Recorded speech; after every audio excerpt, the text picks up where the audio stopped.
Assalamualaikum warahmatullahi wabarakatuh. Perkenalkan, kami dari kelompok 1 mata kuliah Bantuan Hukum bagi Terpidana dan Korban dengan dosen pengampu Bapak Muhammad Eza Heliata Begovic SHMH. Di sini kami ingin menampilkan materi kami tentang Lembaga Perlindungan Saksi dan Korban.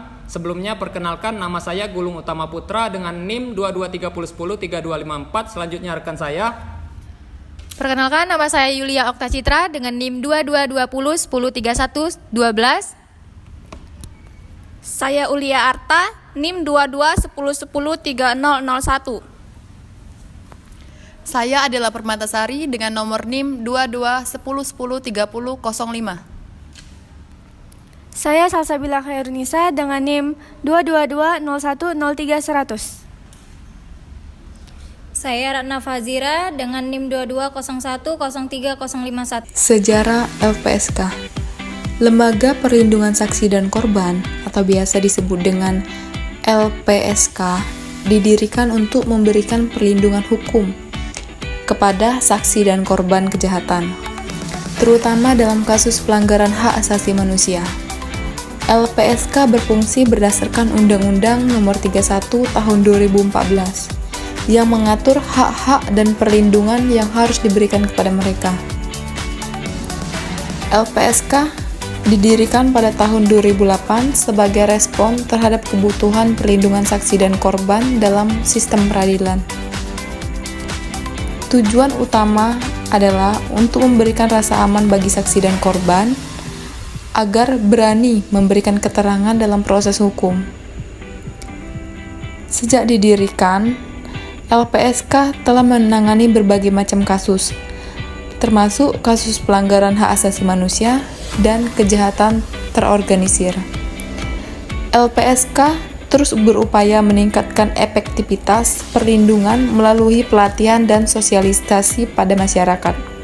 Bentuk perlindungan yang diberikan LPSK terhadap saksi dan korban yaitu: yang pertama, perlindungan fisik dan psikis berupa pengamanan dan pengawalan, penempatan di rumah aman, mendapatkan identitas baru, bantuan medis, pemberian kesaksian tanpa hadir langsung di pengadilan, bantuan rehabilitasi, dan psikososial. Yang kedua, perlindungan hukum berupa keringanan hukuman. Saksi dan korban serta pelapor tidak dapat dituntut secara hukum. Yang ketiga, pemenuhan hak prosedural saksi yang berdampingan mendapatkan informasi mengenai perkembangan kasus, penggantian biaya transportasi, mendapat nasihat hukum, bantuan biaya hidup sementara, sampai batas waktu perlindungan dan lain sebagainya sesuai ketentuan pasal 5 Undang-Undang Nomor 13 Tahun 2006. Tugas kewenangan LPSK. Tugas dan kewenangan LPSK yang tersebar dalam Undang-Undang Nomor 13 Tahun 2006 yaitu memeriksa permohonan saksi dan atau korban untuk perlindungan pasal 29. B. Memberikan keputusan pemberian perlindungan saksi dan atau korban pasal 29. C. Memberikan perlindungan kepada saksi dan atau korban pasal 29. D. Menghentikan program perlindungan saksi dan atau korban pasal 32. E. Mengajukan pengadilan berdasarkan keinginan korban berupa hak atas kompensasi dalam kasus pelanggaran hak asasi manusia yang berat, hak atas restitusi atau ganti kerugian yang menjadi tanggung jawab pelaku tindak pidana pasal 7. F. Menerima permintaan tertulis dari korban atau orang mewakili korban untuk bantuan pasal 33 dan 34. G. Menentukan kelayakan, jangka waktu dan besaran biaya yang diperlukan. Di berikutnya bantuan kepada saksi dan atau korban pasal 34.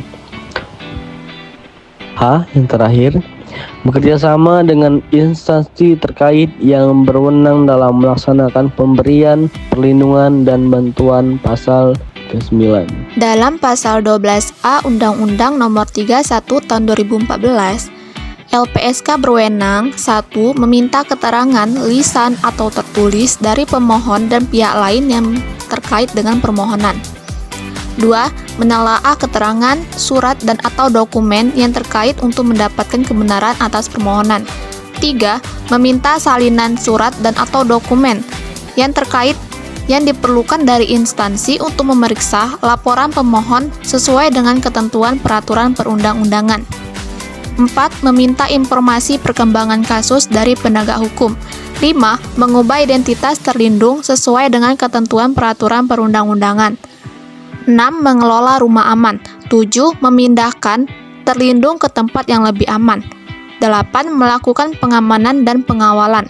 9. Mendampingi saksi dan atau korban di dalam proses peradilan. 10.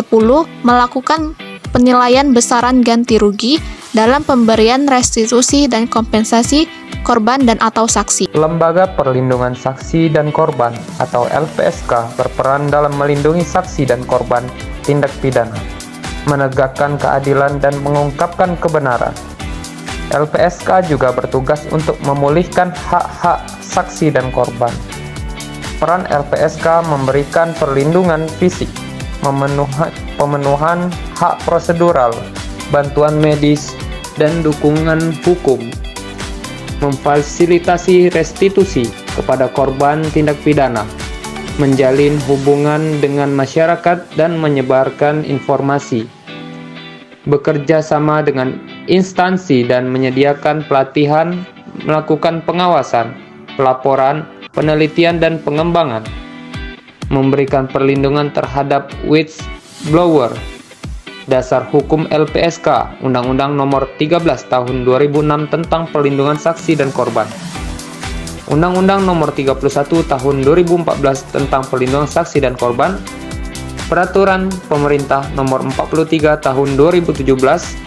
Undang-Undang Nomor 12 Tahun 2022 tentang Tindak Pidana Kekerasan Seksual. Kerjasama LPSK.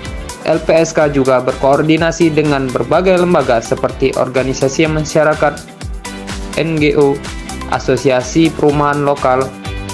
LPSK berperan penting dalam sistem peradilan pidana Indonesia. Undang-Undang LPSK memprioritaskan kedudukan LPSK ini berada di Ibu Kota Negara Republik Indonesia pasal 11 ayat 2. Di samping kedudukan di Ibu Kota Negara, Undang-Undang juga memberikan keluasan bagi LPSK untuk membentuk perwakilannya di daerah lain jika sesuai dengan kebutuhan LPSK pasal 11 ayat 3. Pilihan memberikan akses mendirikan lembaga perwakilan adalah karena kemudahan akses komunikasi dan informasi yang terbatas antar wilayah maupun antar ibu kota wilayah lainnya, dan juga karena kasus-kasus intimidasi terhadap saksi yang terjadi selama ini justru paling banyak di luar wilayah ibu kota Republik Indonesia. Tanggung jawab Lembaga Perlindungan Saksi dan Korban. Lembaga Perlindungan Saksi dan Korban memiliki tanggung jawab utama untuk melindungi dan mengamankan saksi dan korban tindak pidana.